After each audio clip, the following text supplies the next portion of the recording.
Okay, well, I think we should go ahead and get started. We have an hour to cover a lot of material. So I'll just start by introducing myself. And we're printing some more packets, so we will be back very shortly. And for those who are joining via the internet, there's the option to include your email address in the chat room that you should be able to access if you're signed on. And if you enter your email address, we can email you the packet of information. It's not crucial to follow, but it's very useful for your future business endeavors. So I'm going to start with saying I'm Sarah Noyes, and I am a TL Transformative Leadership graduate in 2008.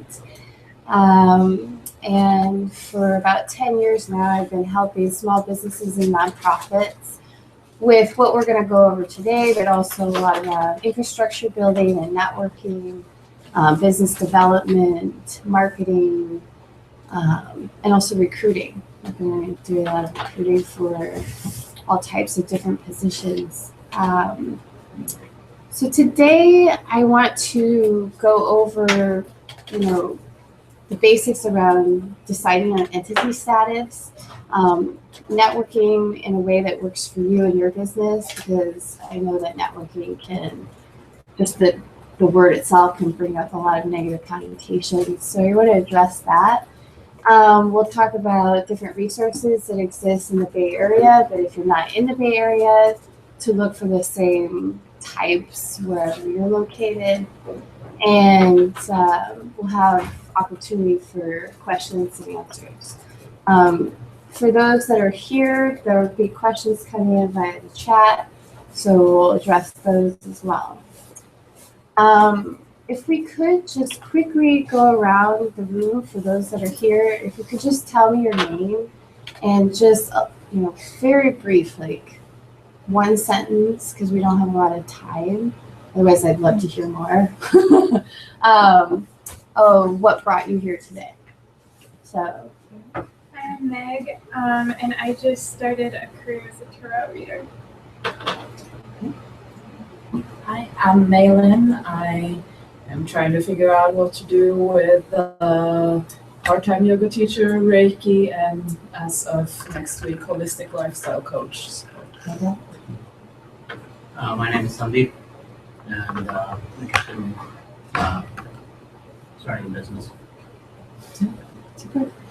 My name is Mike, and I help run the Impact at CIIS, the new student group around entrepreneurship. okay. So, My name is Chris. I'm a somatics graduate, and I just wanted to make contact with the school and look like a good seminar to sample. sure. Hi, I'm Helen. I'm just looking at how to start a business. Hi, I'm Elham. I've always wanted to start a business, so we'll learn more about it. I'm Smitha. I just started in the ICP program, so I'm just curious what it means to start a business and get some of that information. Okay. I'm Ivy. I'm an IT person, and I'm into making money. Okay, super. Okay. All right, so we're going to go ahead and start a little bit with the presentation here. Audra, are you going to be flipping through? How's that gonna work? I can do it, but I just have to sit there. So I just want to kind of first go over a few sticking points that are common to folks. So that would be the first page of the packet that you have. So you could spend a whole day on a workshop on devising a business plan. There's a lot that goes into it. It's a very wise thing to have. I can't recommend it more highly to sit down and just write, if nothing else, 2 pages, what you'd like to do and how you plan to do it. And that'll just get you started. There's a lot of resources that you can access in the Bay Area that will flesh that out further. But the most important thing is it gets it clear in your head what exactly it is you want to ask for. And so briefly, you want to identify what your gaps are. Like, okay, you're starting here, I don't have my business.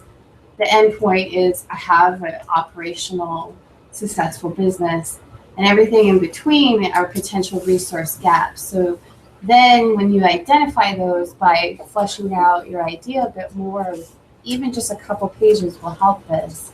Then you'll have a better idea when you try to connect with others what to ask for. So that's helpful. So I don't know how you flip those, but okay. So, and I didn't address all of what's on this sheet in this PowerPoint, but I just want to highlight the most important ones. So knowing the value that you have to offer, when you connect with others, you should be first and foremost thinking about what can I do for them versus what can they do for me. It's kind of like the John F. Kennedy speech. It's very effective in networking. So if you can just make a list of those things that you have to offer others, whether it's resources, you know, of a great CPA, for example, you know where to find low-cost event spaces in the Bay Area. I mean, it's not necessarily just what your skills and background might be, but also the resources that you can connect others to. The next one is getting others excited about your idea. So again, the more you flesh that out, the more you're going to be able to do that.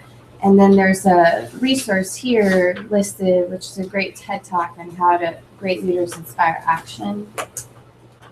The next one is if you have a hard time asking, there are the next two handouts in your packet talk about just how we program ourselves to make excuses early on to not go after what it is we want.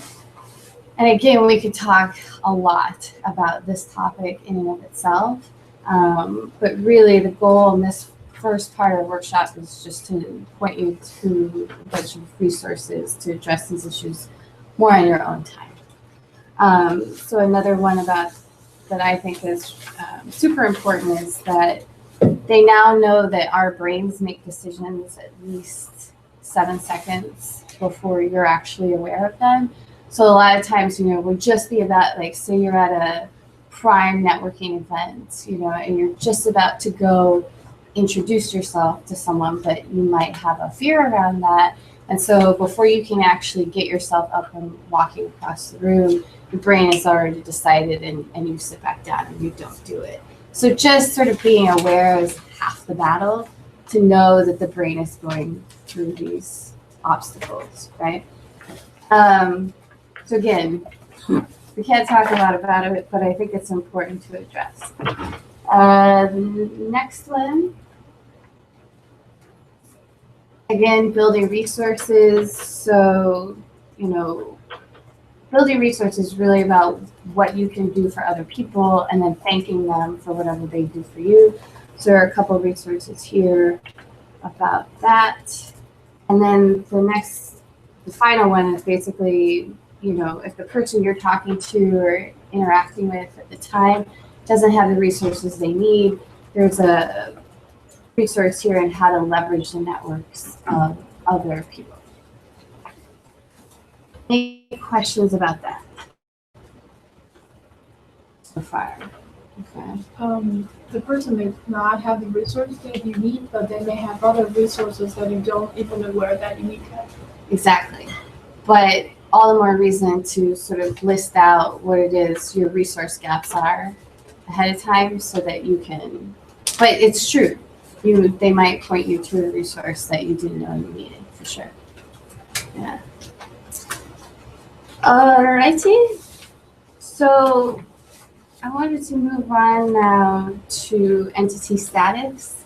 So we have, but before that, I thought these a couple quotes that I included. If we keep pushing it, it will go.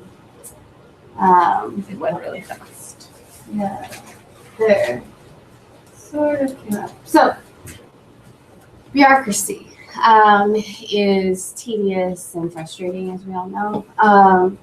So I just thought to include some inspirational quotes about nothing is particularly hard if you divide it into small jobs. So it might be useful, say, to just do one bureaucratic process per week or month or whatever works for you.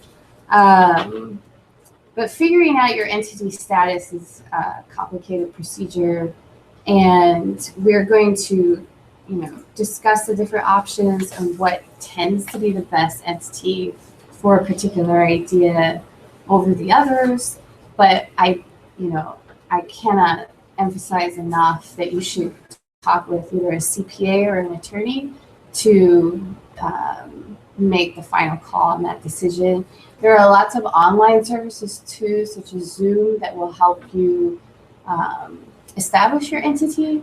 I would also recommend not using those for no other reason, because the type of entity you choose, they're not going to help you decipher that, and that's really the most important step, right? The paperwork is sort of consequential based on this very important decision. So, as it may, sole proprietorship. Sarah, can you answer the question Yeah. that is online? Say that the link has been shared in the comments section for them to access the Google folder with the documents. Okay, so there's a link in the Google Drive that will take you to all the documents that you need for this workshop. Okay, so sole proprietorship is definitely the easiest route to go. The fine fee is $25.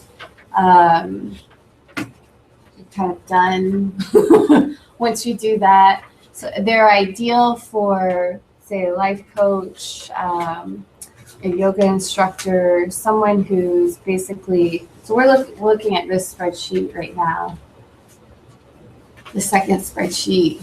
So it's beyond the articles, and it's right after that, yeah. Yeah. And basically everything you make just passes through, and that pass through is connected to your either social security number or your employee identification number. And we'll talk more about that, but basically it just means you are your business. All of the profit and loss is going to pass through your social security number or EIN. Okay, and so it's really ideal for consultants. If you don't have any employees or plan not to have employees, yeah, you don't have any protection though if you do a sole proprietorship.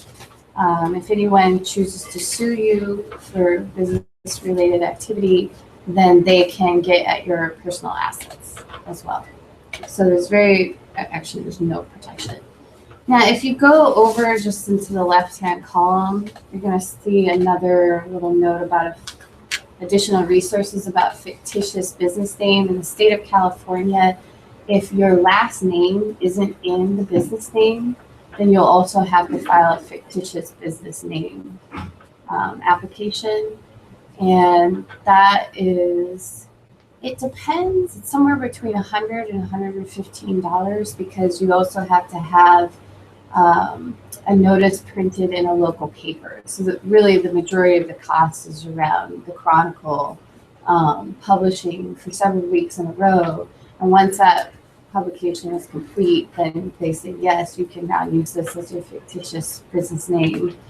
And I believe that's good for 4 years and you have to redo it again. But the nice part is that the Chronicle and other papers have a very quick and easy system. So you can say, hey, this is what I want to do, make it happen. And you just pay them $99 to $115, depending on the paper you use, and you're done. So, and that's true for any entity type if your last name is not in the business name. And then an S Corp, I know that many current students and alum of CIIS are probably going to go into private practice. So it's ideal for those folks. In the state of California, it's actually not legal for therapists to have an LLC. I don't know why, but that's just so S Corp is also ideal for hiring employees. If you have multiple members, aka multiple owners of a business, then S Corp is likely for you. It allows you to save more for retirement than an LLC. You pay less tax, and you're protected if one of the partners or owners passes away. Then those other folks are good to go. So what's listed under website, those are the links that take you directly to the forms that you're going to need to fill out. And the sole proprietorship and the EIN form are included in your packet. But the S Corp is more complicated, as is the LLC. And then additional resources, these are links to websites that give you more information to help you decide more or less between S Corp and LLC. Okay. Yes. Can I make an announcement? Yeah. For those of you online, if you need to ask questions or chat with the group, please use the group chat function. If you scroll your arrow over to the left side of your screen, you'll see some buttons. The top one that's blue is the chat. And you can then chat with me and or Sarah will answer your questions live. Yes. Okay. So is anyone here thinking about establishing a nonprofit? Yeah. Okay. So that's ideal if you're accepting grants and tax deductible donations. Other than that, it's not absolutely necessary to get your 501(c)(3) status. You can still be a nonprofit and not go through the rigmarole of that tax status. Okay. So there's more information here about doing that. And I believe it was in 2010, California established 2 new business entity status, the public benefit, and the other one is more for nonprofits that want to have self-generated revenue, benefit corporation. Yeah. So the 2 of those are super fantastic, and more states around the US are adopting these business entities. The public benefit one allows, well, it has a focus on stakeholders rather than stockholders. And so a company is not required to continually just address their bottom line, and they're allowed to focus on, say, their environmental impact or the community or a better working place for their employees and not be dinged by stockholders for not constantly maximizing profits. Okay? The benefit corporation is ideal for nonprofits that want to start generating revenue outside of grants and donations, otherwise known as social enterprise. And a social enterprise can be a for-profit or nonprofit. If they're a for-profit, they're solely in existence to benefit the common good. If they are a nonprofit, again, they have revenue that's self-generated, whether they provide a product or a service. So, and then again, just no matter what entity status you choose, you're going to fill out this EIN form. You can also do it online. I recommend doing it online. It's much easier. It's very quick, painless, and free. However, don't do it until you know your entity status, because they give you an EIN number based on that. So say you start out as an S Corp and then later you want to switch to an LLC, you'll have to dissolve the first EIN number and get a new one. It's not a huge deal, but it's just more bureaucracy that'll take you away from your business. So any questions about that? That was a lot. And we can also talk about it, individual scenarios, like what if you're considering one entity over another. But again, it's something that you should verify with a CPA or attorney. If I had two sole proprietorships, my EIN would be different for each one, or Good one? question. Yeah, you have one EIN number per social security number per entity status. So you could start 15 proprietorships and put them all under the same EIN number. But once you start an S corp, you'll get a new one for that, and you can have more than one different entity status, of course. Per social security number. Start as many businesses as you want. So the rule of thumb around that, though, is the IRS, they'll let you, you don't have to be profitable for 3 years, right? Before they'll start being like, what are you doing here? They may audit you, but for 3 years you can operate at a loss and be fine. So if what you're offering is more of a product and not less of a service, what's some more appropriate?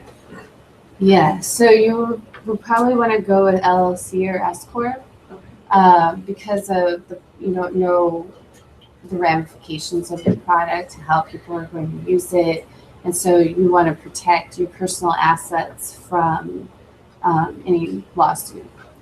But a word about that. Incorporating, which means either S corp, LLC, or there's also C corp, which I don't know why it exists, so few people use it. If someone really wants to get at your personal assets, they will be able to succeed, right? So that's another reason when you draft your operational guidelines, have those looked over by an attorney, because there's this phrase called piercing the corporate veil, I believe, which talks about how, corporations give off the impression that they can't actually be sued for someone's like the owner or owner's personal assets. But a lot of times the operational guidelines have not been written in a way, or don't exist at all, to prevent that, right? So, at the very least, your operational guidelines will take a stab at preventing someone getting at your personal assets. But in the end, if they really want them, they can probably get them. Any other questions? What if I'm seeking for a funder? I'm sorry, what did you say? What if I'm seeking for a funder to, invest in me? Right. So, if you were looking for an investor, again, we can talk more about that in the next portion. It talks about networking and finding the resources you need. But that's a really good question. But do you mean how it affects your entity status? Yes. Okay. And I don't know. My educated guess would be they will require you to be incorporated. Okay. And you can't be a sole proprietorship. But they're basing, when you talk with a CPA or attorney, they're largely basing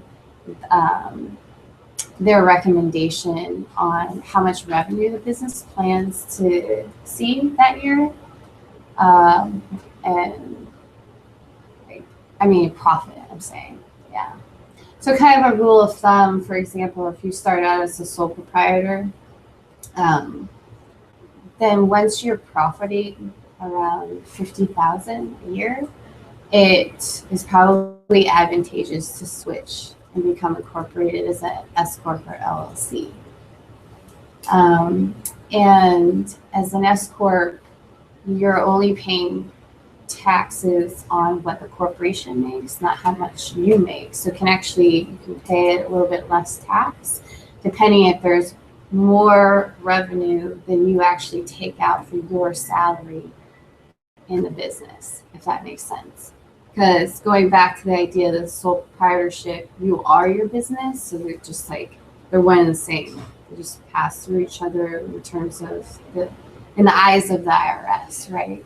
But the S corp, or if you're incorporated, you separate yourself, and both in regards to taxes and legal issues, which be handled. Another great aspect of incorporating is that you can deduct your healthcare expenses. You can't do that as a sole proprietor.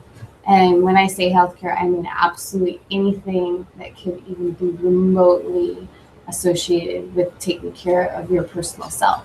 So even your tennis shoes, your yoga classes, your acupuncture, your Reiki treatments, I mean, absolutely everything can be deducted and considered a business expense. So, and then when you incorporate, you're going to either pay 1.5% of your gross receipts, so the revenue that came in, or $800. Whichever makes sense for you. So. Yes. How is personal liability with a nonprofit? Oh, that's a great question. So if you have a nonprofit, you want to start by researching for government's insurance, right? And so it covers a whole slew of issues that can happen with employees and protects the executive director and the board of directors from, again, having their personal assets affected. One more question. The question online is, where is the Google document with links and resources? If you go to the left side of your screen and click the blue button on the top, it's the chat function. Under the chat function, I've posted the link to the Google folder with all of the documents that Sarah is referring to and the PowerPoint that she is using. That helps. Any other questions about entity status or online? No? Okay. And then for additional resources, the first one is the Peacock course, and it's taught by Felipe Harrington, who's also an alum of the Expressive Arts program. And that is centered towards therapists who want to open a private practice. There won't be so much in her course about the technicalities and the paperwork and the bureaucracy. It'll be much more about how to, find the right space, partner with others potentially, figure out what you're going to charge, what your service packages are, so on and so forth. But it sounds like a really good course, and it starts in a couple weeks. So there's a link here on how to access that. Question. Sure. Is everything you're saying about incorporating, including the deductibles, the same whether it's a for-profit corporation or a nonprofit corporation? Read it again. Is everything you're saying about incorporating, and then in parentheses you put deductibles, etc., the same whether it's for-profit or nonprofit? So if you have a nonprofit, can you deduct those things? That's a really good question. I mean, if you're a nonprofit, it's just an expense. You're not actually deducting it from your personal tax revenue. Yeah, so and also nonprofits don't pay taxes. So, if they have the 501c3 status, which most of them do. Yeah, so that's a more like complicated tax question, but just in summary, nonprofits don't pay taxes and you don't deduct them from your personal revenue. Nonprofits are going to act more like an S Corp and a LLC in the fact that you're separate from the organization. You're not one and the same. Okay, so then also the Small Business Development Center. They exist in the Bay Area as well as all over the U.S. And then below that is the Small Business Administration. Not quite sure why we have to have two separate government organizations that help small business, but we do. And why they don't merge is beyond me. But the Small Business Development Center is on Montgomery and Pine. And again, if you have even just the briefest draft of a business plan, you can get unlimited coaching with the same coach there, right? And they have business coaches that specialize in development, marketing, financial forecasting. That's all I know. They may have more. It really just depends. The expertise of the consultants that give you the coaching. And what's also fantastic is that they're paid to coach you. So it's very reliable and consistent support. They're not volunteering their time. And then Small Business Administration, they also have coaches that they can match you with. My experience is they're kind of old school, you know, the coaches there. So they've been in business for a long time, but they're not they're usually mostly retired, and they're not too up to speed with current resources and technology and processes. So, but they do have just a ton of amazing workshops that were either free or very low cost, and they're located on First and Market. So that's been very helpful. Pacific Community Ventures, like I say here, are typically reserved for those businesses that are doing workforce development, creating jobs. But they also have coaches that will stay with you for years to help see your business through. The Renaissance Entrepreneurship Center has multiple locations, not only in San Francisco, but around the Bay Area.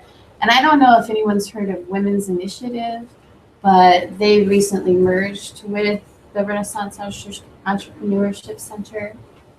And so they offer like business planning curriculum, right? So it's lasts, I think, 2 to 3 months, and it will literally, you meet a couple times a week for several hours with a cohort over the space of those few months to tackle everything: the business plan, the marketing plan, how to manage your cash flow, your tax receipts, how to avoid an audit, absolutely everything. So it's a good resource. And then the Entrepreneurship Center itself has many other programs. They have a women's business program. They have an incubator for small business, so you can actually rent really low cost space from them for office. Both businesses and nonprofits, so it's really great.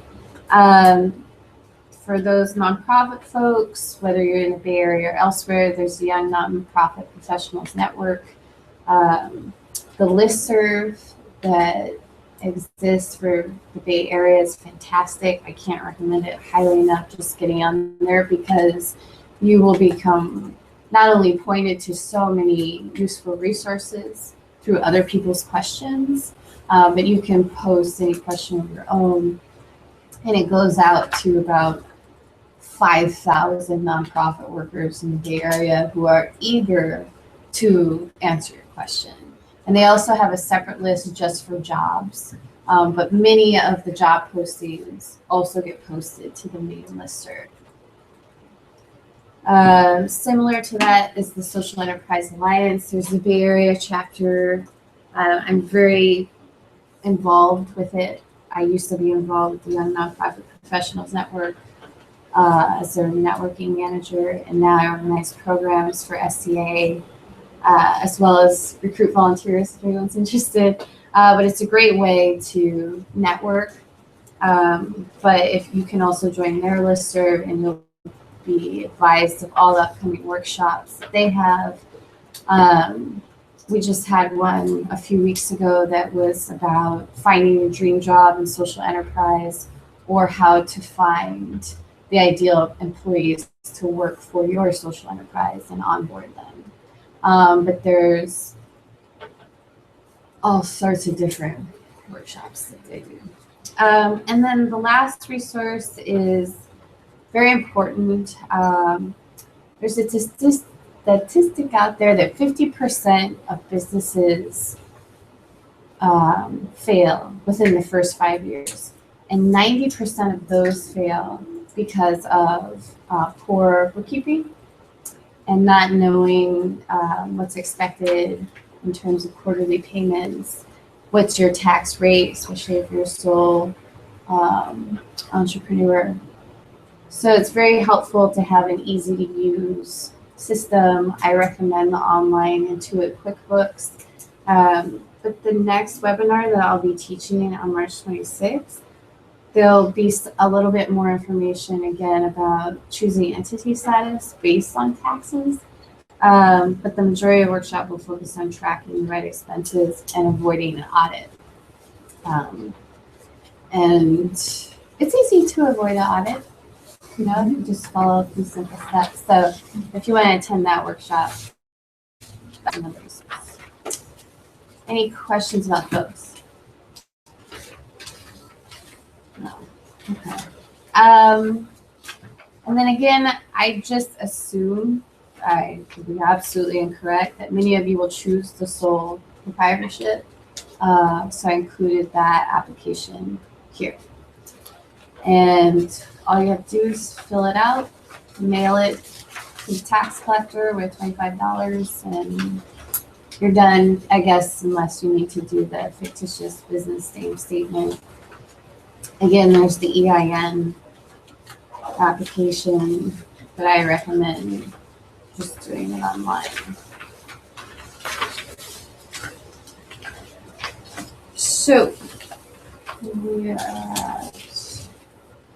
Oh, I got time. All right, so I want to go a little bit more into networking for your business, or whether you're a consultant or nonprofit. It really doesn't matter. These will all apply.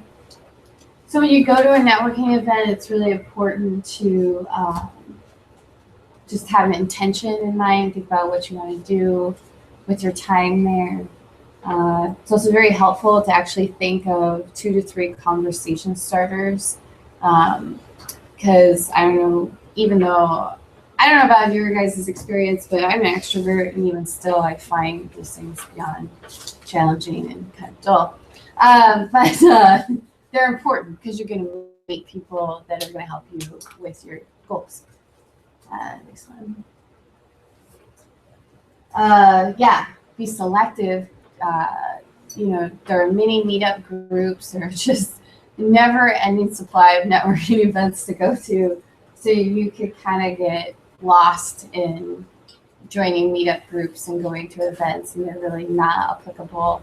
And honestly, I think it's another point later on, but if you're really, you know, like you think, man, social enterprise is for me, right? You can go to the networking events that Alliance provides, or you can actually join the networking committee and help put on the event, because then not only are you going to meet more people, but the connection will probably be more meaningful and less stressful.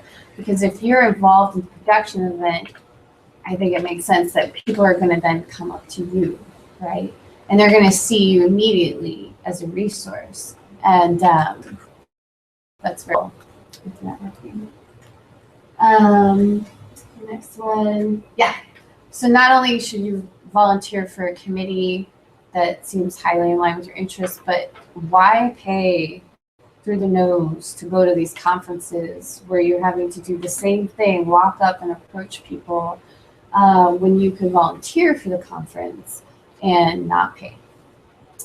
And honestly, make more meaningful connections. You'll also become connected to the other volunteers, which those folks are doing the same thing because they've figured out how to maximize connecting with others.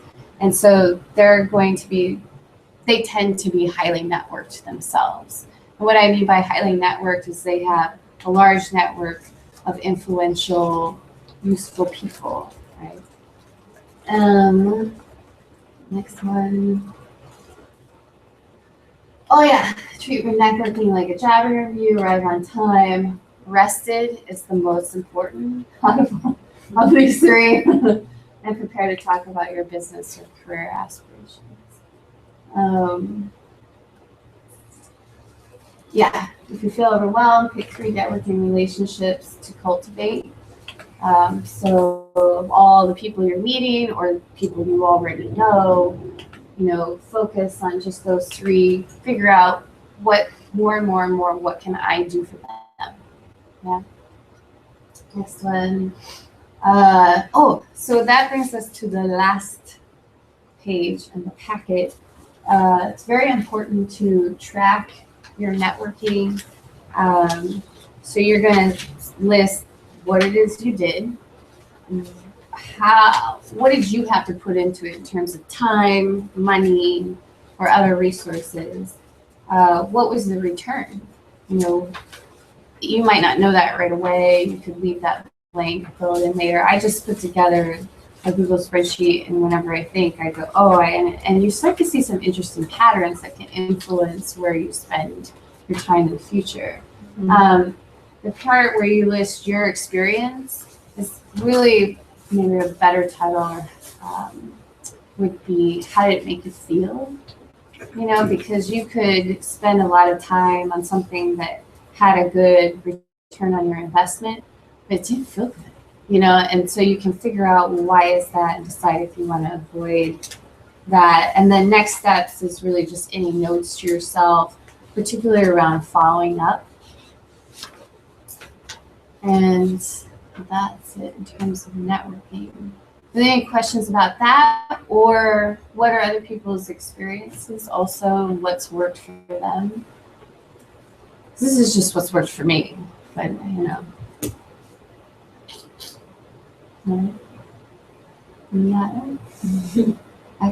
I can say something. Sure. Well, what works for me is building a genuine relationship and offering something to the person. Mm-hmm. So, for example, I met Sarah at a networking event, and then I offered her some opportunities to do coaching here and to do this workshop. And through that, we got to know each other. And then I had a coaching session with her because I was like, wow, she's amazing. I need to learn more. So I think, just really developing a genuine relationship where you see each other over and over and you're interacting in different ways. And then things start to percolate after you've collaborated. Mm-hmm. Yeah. So that was, and then you have to click it again. Okay, so again, I can't emphasize enough about tracking your networking and then also continually following up with people that you meet. It's so important.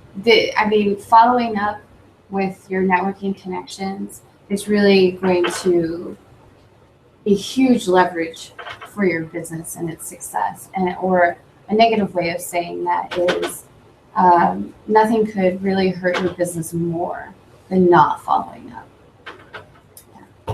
Yeah. So that's super important. Start with 3 things, right? So not only are you going to just start with 3 things out of your business plan and all this paperwork you have to do and all this stuff to make it seem more manageable, there's also excellent small business guru, if you will. His name's Ramit Sahit, and I follow his blog a lot. And he also talks about testing your business idea and by trying to get 3 clients, right? Before you go out and get the website and business cards and who knows what else, it's just try to get 3 clients.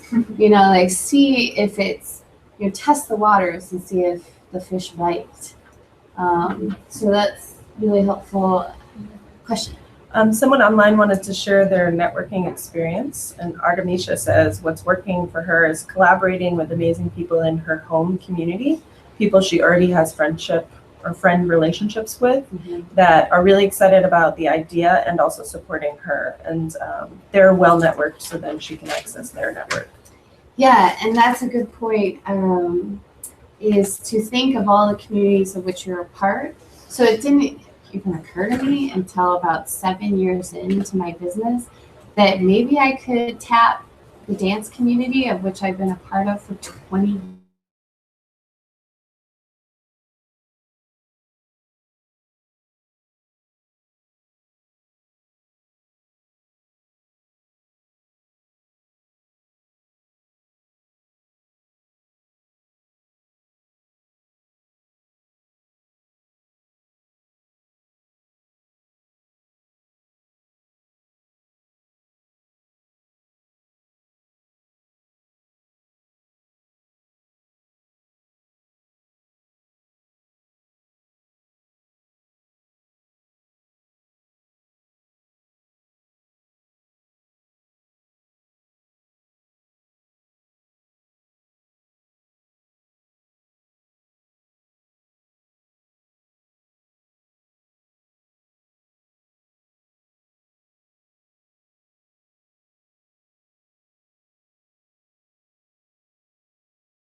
arena, but I would just encourage you to talk with other students about what they did, or alums, you know. Informational interviews, if there's someone that you really admire their work, you can ask them for coffee or lunch or happy hour. Just one note about that, I would always be sure to cover the bill. You know, if it's a coffee, it's really not a big deal, but it's a nice gesture because that person's taking an hour or so out of their day. We had a little online problem for a moment. Okay.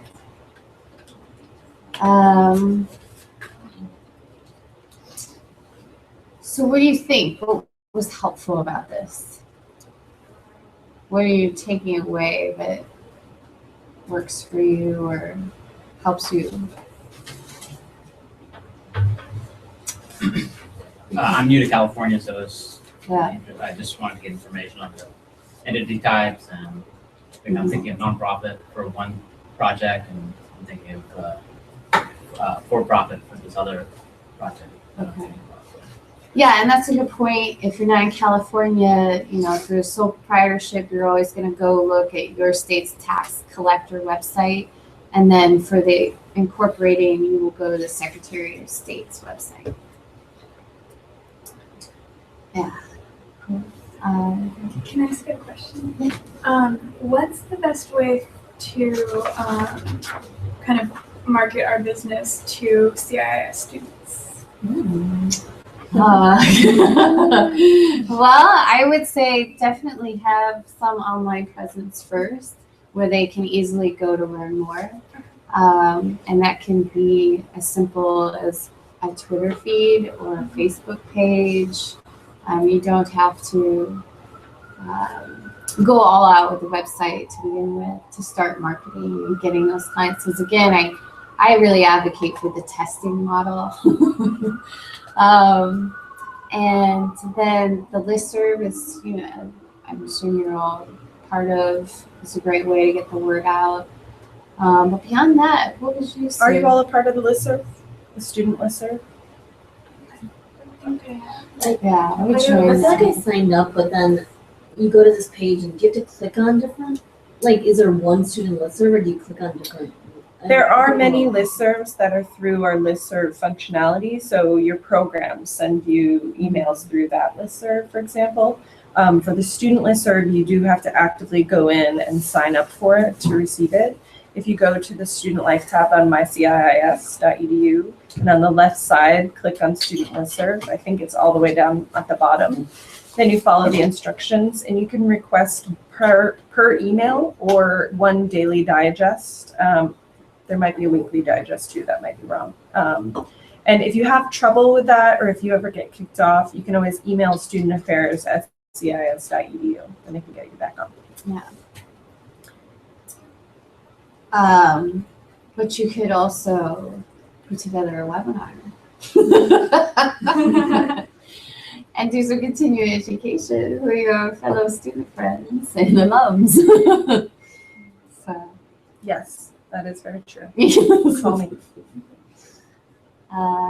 What else is someone taking away? I forget your name, but something stick for you. I Or mean, I'm Norwegian, so I can't really work here, but the networking advice was very helpful. yeah, that's a good point. Yeah. Artemisia says, online, I really appreciated the resources. The SBGC and the Renaissance curriculum sounded amazing. Thank you. Yeah. Really good. Okay. I think that's it. Thank you. Thank you. Yeah. And I should note that if small business development workshops and nonprofit, development, all that stuff appeal to you, you want more of this, definitely ask for it.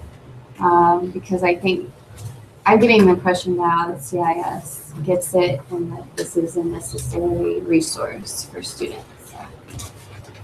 Yeah, so with that, I'll just make a couple of other announcements while you're all here. One, can I ask a question of where you saw the workshop posted? How did you hear about it today? Or did somebody tell you? There's an email. Email. Great. I got an email through, because I emailed about the program. Okay. I got it through that. I know, I went to the elevator, but the one time You didn't I get an did, email I saw yesterday? the No, I got it forwarded to Okay, from someone in the career development office. okay, that's probably, yeah. I think it was Facebook. Okay, great. How'd you hear about it, Mike? fly in the elevator. Great. They were in a meeting. Okay, that's helpful. So Sarah's going to be back on March 26th in this same room or online through the webinar function, which is on Google Hangouts. You can always find it on our Facebook page or our Google Plus page. And we have other videos from webinars that have been recorded in the past that are on our YouTube channel. So that's just Career Development at CIIS.